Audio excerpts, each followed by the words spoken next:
आज आपण आमचे चुलते यांच्या या ठिकाणी आलेलो आहे. तर ह्यांनी पहिल्याच वेळेस अशी तुरीची लागण केलेली आहे.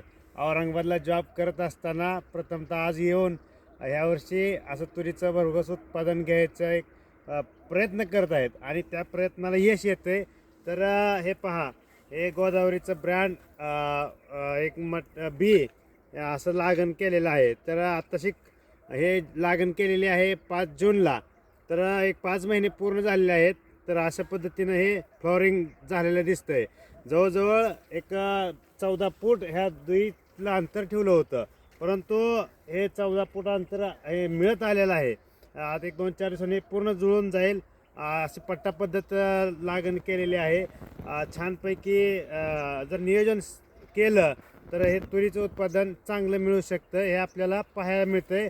हे पहा कसं आत्ता खूप शांगा लागलेले आहेत. 2-3 वेळा हे जी छाटणी केलेली आहे, शेंडा मारलेला आहे, त्यामुळं एक 3-4 फवारण्या झालेल्या आहेत. आणि अशा पद्धतीनं याचं संगोपन व्यवस्थित केलं तर खूप शेतकऱ्यांना चांगलं उत्पादन मिळू शकतं. त्यामुळे प्रत्येक शेतकऱ्यांनी असं थोडं एक टेक्निकनं आपली शेती करत राहावी, तरच शेतकरी आपला यशस्वी होईल. धन्यवाद.